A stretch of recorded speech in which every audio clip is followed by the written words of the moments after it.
This keeps getting worse. So Kalinjajevsky won the election, okay?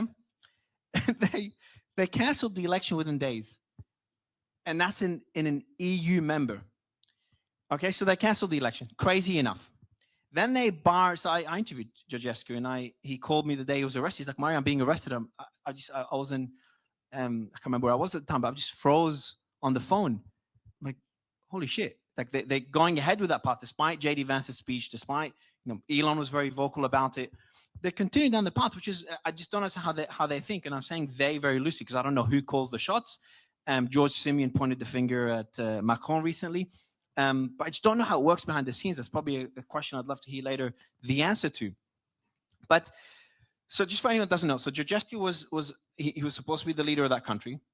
The election was canceled, and then he's been barred from running again. The people said, we want him to be our leader in the first round and expected to win the second round. And then they just like, hey, sorry guys, no, you cannot choose him. But we have George Simeon, who's another candidate, and he was winning because he formed an alliance with Georgescu. So what they did there is the other weapons started moving forward. Censorship kicked in. Pavel Durov spoke against France. The guy's got guts. And then we saw the media blackout in Romania. If you look at Romanian media, it's just another level. I don't go to the country because I'm just too scared. I was meant to go the day of the elections. I didn't go. And that's meant to be a democracy. So as someone that goes to countries that that have a way to govern that we don't agree with, I want to go to China. I haven't gone there yet, but I've done interviews in Russia. You mentioned Belarus, and the list goes on. And those are not democracies or flawed democracies, okay? They decide to run their own way. But we all believe we operate, we function in a democracy. We're proud of that.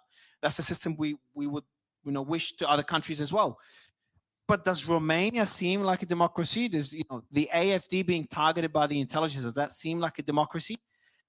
So as someone that's digging deep into that world, to interview various leaders and political leaders and world leaders, it's concerning.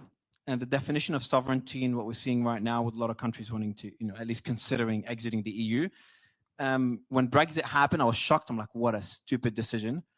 But as I understand the struggles that a lot of these countries are facing, I'm like, hold on.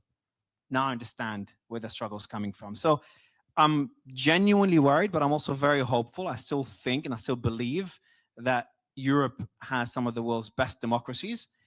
But I think we've all taken it, I'm not European, but all Europeans, the world has taken it for granted.